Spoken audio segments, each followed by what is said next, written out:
Hi, I'm Madison Vanduch, and today I'm going to make Asian-style vegetable and turkey kebabs. I'm going to start by making mini turkey meatballs. And to do that, I have 1 to 1 1/3 pounds of ground turkey. I'm going to add about 1/4 teaspoon of chopped dill, 1/4 teaspoon of chopped rosemary, 1/4 teaspoon of chopped thyme, that was half a teaspoon of chopped thyme, and 1 teaspoon of chopped parsley, and 1 teaspoon of chopped oregano, and 1 teaspoon of chopped tarragon, 2 cloves of minced garlic, 1 beaten egg, half a teaspoon of paprika,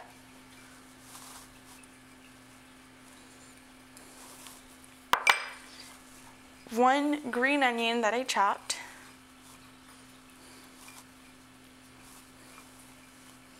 and 1/4 cup of plain breadcrumbs. Wait, let's go back in the history of breadcrumbs being in meatballs.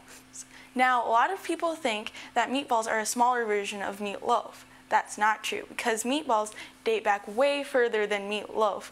I'm talking ancient times. So if anything, meatloaf's a big version of meatballs.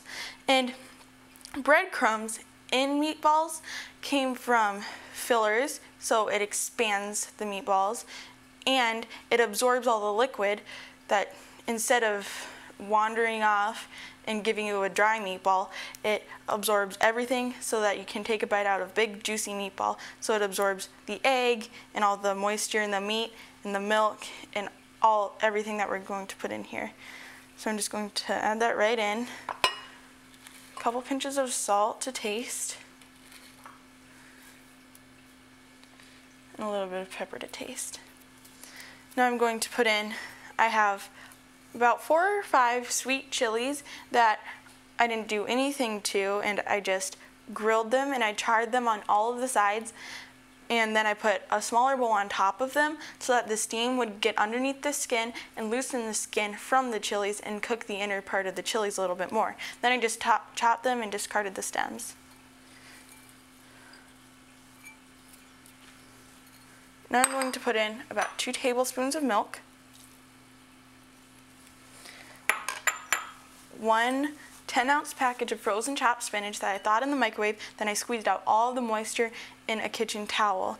This is a little bit fibrous, so it helps bind the meatballs together. It helps taste, and it's really healthy. Then I'm going to put in 1/4 cup of Annie Chun's teriyaki sauce. I'm going to mix this all together. And use the tips of your fingers, because the palms of your hands are too warm, and don't like squish them in between your fingers. Just kind of roll it around, because if you do that, it changes the texture. Yeah, don't do that. And then it just doesn't work. And this way, if you use your hands instead of a spoon, it makes everything get more incorporated, and it makes things a little bit more evenly distributed among the turkey. And you can use any meat that you want for this. Okay, that looks good. And I'm going to refrigerate this for a minimum of about an hour, but for up to about 2 days. And I'm refrigerating it so that the breadcrumbs have enough time to absorb all of the liquid. These have been sitting for an hour, and I'm just rolling these into little balls. I like to use my disher or scoop, or some people call it different things. This is a number 60. You can see on the little paddle in there, and just kind of measure it off and then gently roll it. Just enough so that it forms a ball. You don't want to handle it too much. Just do this the rest of it. And I'm going to drop these in one at a time. Well, not really drop, but kind of just put them in there. You don't want that to like explode with bubbles or anything. Just hot enough for there to be some bubbles on the bottom, but not so much that it's boiling. Then just cover that back up and wash my hand again, of course. And now let's focus on the vegetable part of my Asian style vegetable and turkey kebabs. I have some mushrooms. I had smaller mushrooms that I quartered, but if you don't have any smaller mushrooms, you can use a big portobello mushroom or whatever mushroom, and as long as it's in about 1.5 to an inch size, just cube it. And then I have one yellow pepper, yellow bell pepper, but you can use any pepper that you want. Well, any bell pepper, you can use red or green or orange, whatever you have.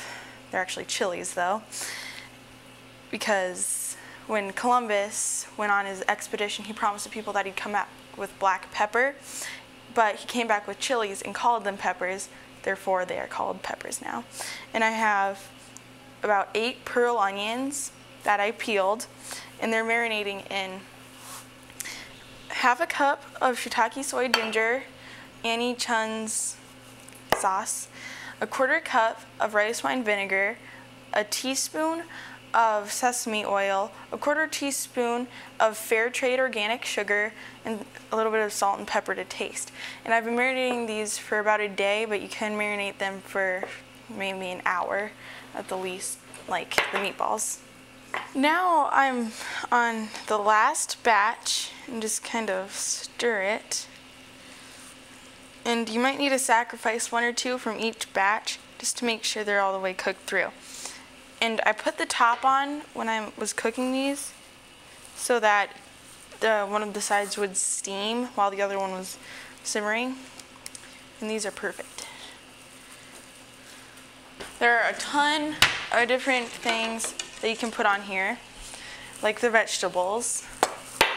And another one is pineapple. It gives it nice sweetness with the sugar too. And you'll see a little core. That's where the core is. So just kind of try to avoid that. I'm just going to cube this.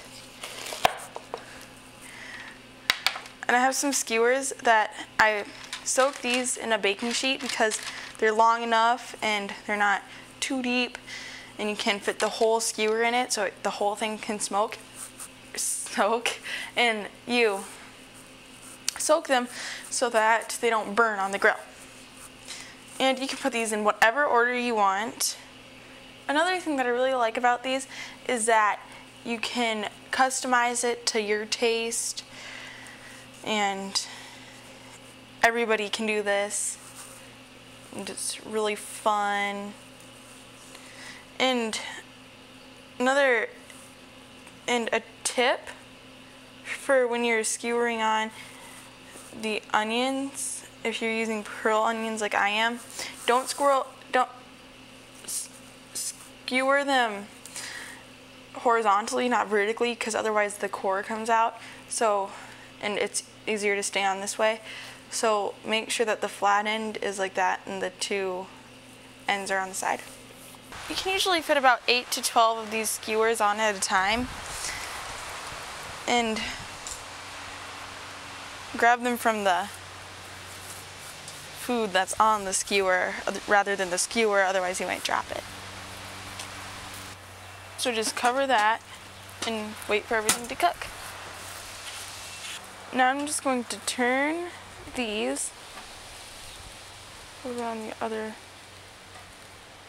side.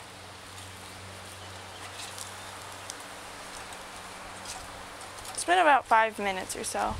They cook really quickly. And I'm getting them now because one side always cooks quicker than the other one. Now these are good alone or accompanied by a little bit of brown rice. I hope you enjoy it. Bon appetit.